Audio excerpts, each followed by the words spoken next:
Now you don't want that. Hold on. Shh. These are not my extra arms behind me. That's Oki Storm Chaser.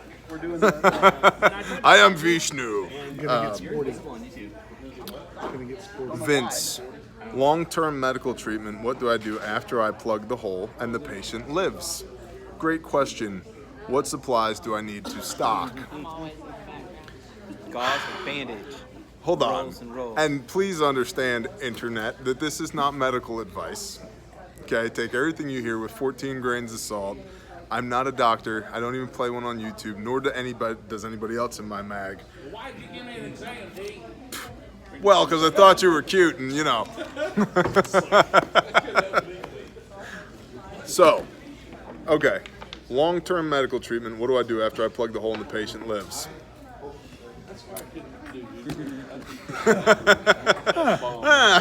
Hold on, I'm thirsty. That's what my forehead looks like. So, with any wound, you have to be prepared to take care of it. And we just had this discussion the other day. You have to change that dressing a couple of times a day for some wounds, every day for every wound, for as long as it takes to heal. And so, a case of 48 bandages is only a week or two of dealing with a wound. And that's if it's not in your core. Yeah. That's an extremity wound that we can deal with. If it's in your core, how much am I going to bandage that versus the loss? Yeah. Because I can't get those back. I can today, but we won't be able to then. And so, am I going to waste 100 bandages when I don't believe this person is going to make it? Right. This isn't today. Today I'm going to go, hey, 911, this is my emergency. But when there is no 911, and I look at a wound and I know from experience or however you feel that way, that wound is going to take a month to maybe heal, versus I've got 35 other people that I know I need these bandages to take care of to protect them from infections that I can prevent. Cost benefit analysis. It's Triage. the giant teeter-totter of life. Do I have enough bandages that I'm willing to do that? And I'm not saying that, that Bobo's skill set is, he's worth one bandage. Versus, I'm not saying that.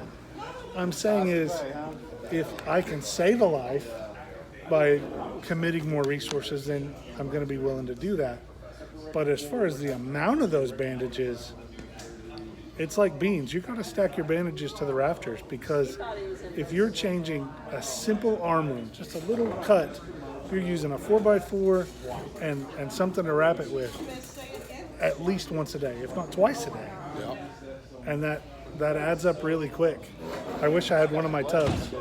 Well, go grab one. I'll talk for a minute. Go grab a tub. So one of the things that I tell people, there are more people here. Okay, I feel like I need to bob and weave. All right. So one of the things that I tell people is that they're like, what should I stock long-term medical-wise? Gauze, tape, gloves, disinfectant. Like those four things, if you had buckets of each, how much? I don't know. Tape and gauze goes quick. Gloves take up not a lot of space. You can get a lot of gloves in a 5-gallon bucket. Disinfectant, man, 5 gallons of disinfectant, you're probably going to be okay for a while. But gauze and tape, just, yeah. Gauze and tape. Gauze and tape. This is 48 4-inch gauze wraps. Yep. So do the math. If you're using 2 of those a day for one wound, That's 3 weeks. 3 weeks of wound care. yeah, unless it rains, and then you're changing your dressing again, Right. unless they get hot and sweaty, so you're changing it again. So this one thing that looks like a lot, man, that's a lot of bandages. It's not.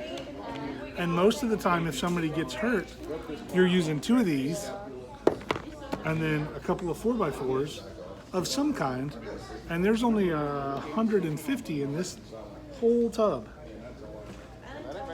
That's not very long. Yep. It's plenty of time if you have an injury that is going to recover, that you can survive. I guess recover is not very long because you always have an injury, but if you can survive it, I'm willing to commit all of that and 100 times more to save a life.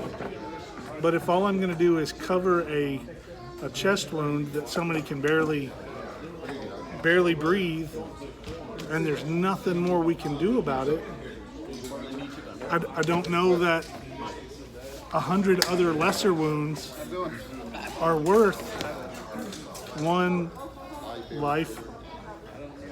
life-ending wound.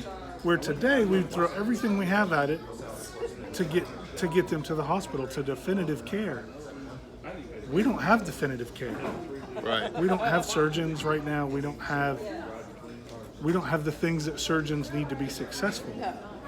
And so we have to learn and prepare our minds to possibly make those decisions where at this point we don't commit any more resources to it because that's all the 4x4s I have.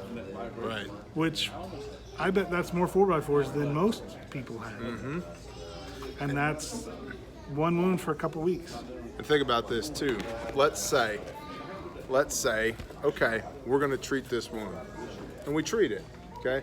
Man, we're low on 4x4s. The tribe needs more 4x4s. Okay, well, we know there's a whatever over here. There's a CVS, there's a Walgreens, there's a 24-hour ER medical corner store place over here. Okay, now we're exposing ourselves to risk to go try and acquire more material that A, we should have had in the first place, and B, did we burn it on the appropriate patient, right? Because so that one wound can now endanger the lives of 6 guys, 8 guys, 12 guys, so that we can go get gauze, tape, gloves, and disinfectant that we should have had in the first place. Plus, you're not going to have access to all the medicine, the antibiotics, the pain meds, everything that they're using on a regular basis today. All of a sudden, that wound is just going to suck because it's going to hurt and it's going to continue hurting. Yeah. And if it does get infected, there's not. Now what? Hope. You got any thought? Here, send it, A Michael. little bit here. Hi. Hi. Michael Harris of the MAG. Right? So, I Let's think get you and Oki in this Yeah, shot. there there we we go. go. I like that. Get both Michaels in here. both mine. Really, I look at like 2 schools of thought. One, what are you doing? Are you trying to stop the dying? Or are you trying to fix them? And going from there, obviously the first step is the one that you clearly want to do first, is keep them from dying. And then, are you actually trying to put them back together, and what supplies are you going to need there and of? And what kind of risk are you taking on to procure the supplies you don't already have on hand? Because a lot of people don't have a tier 1 trauma unit just in the back of their truck. So most likely what you're going to be doing is just keeping them from dying too quickly until you get to more help. So prepping them for transport would be the biggest thing. That's a good point. And then also, one of the things that's like really not talked about is avoiding the risk in the first place. Why do we have holes in us? Oh, because we're hardcore and we're going to put on our armor and go play with bad guys? Why? Now, if you need to, go do it. But are we taking unnecessary risk? And then what are the downstream ramifications of taking that unnecessary risk? Because now we burned up all of our medical supplies, and now I got to put even more people at risk because we burned up all of our medical supplies, so that if bullets start flying for legitimate reasons, I got no way to take care of it. And so, and all of this is ancillary to your question of what do I do after the person lives if I treat their wounds. But I think it's worth having a discussion around that as to kind of the logistical morass that this represents. Of right now, we have everybody in the United States is near enough to emergency medical facility that if they get a gunshot wound and it's treated on site appropriately, they're probably going to live. Depending, if I shoot you in your heart. Go ahead. You were going to say something. Send it. I forgot what I was going to say. I got distracted. Oh, No, I can move the phone again. we have access to hospital care, to doctors all the time, and it's regardless of money. So no matter how poor you are, if you have a life-altering wound, you can go to the doctor. I mean, we can go right now, excuse me, and get that care and not worry about those supplies. Where after you've treated them, to go back to the question is, after we've maintained their life, they're alive, well, now what? Usually it changes from tourniquets and and blood stopper and quick clot and things to preventing infection. Yep. And giving your body the strength and the resources that your own body needs to heal. Excuse me. And that's going to be hard. I mean, that's hard today. People get infections after they go to a clean doctor, a clean ambulance, a clean hospital, Yep. and they still get those infections. Yep. And that's without us being beside the road using duct tape and shirt tails to stop the bleeding in the first place. Yep. And so you've got to be prepared. You've got to be ready to clean everything and maintain the cleanliness, in addition to having more first aid supplies than you think you should. I mean, it's just like, That's a great point. Because it's just like food, you don't really know until you know, absolutely right? And it's like just what NWA prepper Travis here is touching on repeatedly is the sheer volume of stuff that's required to treat a wound. Wound care after the fact, it's just mountains of stuff. But it's mountains of stuff that right now, I mean, how much is a box of 4x4s? This was $13. Okay. Well, except the tape. Yeah. But that whole box, 200 4x4s, $13. This was $11 for 48 of the 4s. So let's just say $50.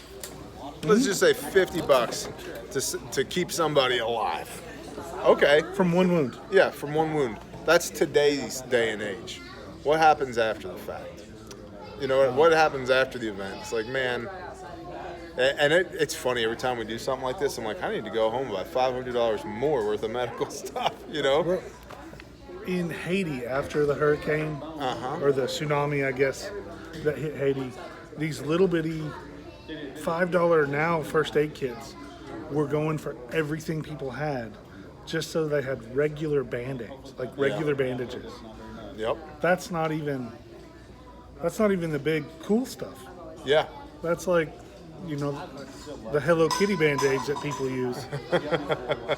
Because those wounds are going to be just as bad infection-wise. Yep. It just takes a lot longer than the bad ones. Okay. So, wrong card. This one. I brought a short stack with me today. Yeah. What do I do after I plug the hole in the patient lips? You treat the wound. How do you treat the wound? Lots of gauze, lots of tape, lots of gloves, lots of disinfectant. What supplies do I need to stock? Lots of gauze, lots of tape, lots of gloves, lots of disinfectant. Something to add to this too, I just got to thinking about it. Civil War, I was thinking about Civil War triage and whatnot. A lot of times they would go to save the officers before the enlisted men because the officers held more value. But I got to thinking about it. When General Stonewall Jackson was shot, he got shot multiple times, torso and limb. They had to amputate and do a lot of surgery on him. They managed, from his wounds, he was saved. He was healing just fine. You also got to take into consideration the overall health of the patient as well. Yeah. Because he didn't die from his gunshot wounds, he died from pneumonia. Yeah, He that's got pneumonia true. while he was sitting in the hospital. Yep. Yeah, so it's far more complicated than I think any of us understands as far as the intricacies of how this could end up killing you in the long term. But I think it's far more simple than any of us really understands, except maybe a few of us here, that, man, you just stack this stuff to the rafters. Like, that's what you do. And I would love that, like, I love cool kits, man. Like those bags that we gave away on YouTube and Patreon, the stomp bags recently, those were cool. Those were really, really cool. But you know what? If I had just filled that bag full of gauze, tape, and gloves, like it would have been exactly what was needed for 90+% of the incidents. Oh. Yeah. So, Look, now, don't get me wrong. Combat dressings are awesome. right. I love them. I think everyone needs 10, 1,000. Yeah. But that's not what we use after the event. Right. Those high-speed tactical bandages work great to stop the bleeding. But like your question says, it's what do we do after? That's when you go to just regular gauze, Yep. regular bandages, regular disinfectants, regular antibiotic stuff. And that's the stuff that it's not sexy. No. But you know what's also not sexy? Dying. So, dying. Or watching someone die Yeah. from an infection. Yep. Because we didn't keep things clean. We didn't have enough to change the dressing twice a day or when it needed it. And so it festered and they got worse sick. We could barely take care of it before, and now there's no way we can take care of it. And so we've got to go to their family and go, we made a bad decision, somebody got hurt, and now we're digging a hole. Yeah. And I don't want to be the one that tell them that. I don't want to tell your wife we're putting you in a hole. Hell no. She'd probably put me in it. But, okay. I think we've answered the question. I Gauze, tape, gloves, disinfectant, antibiotics. right Yeah. next to your pile of food to the ceiling, a pile of medical stuff. Medical to the to the ceiling. 10-4. Thanks, Vince.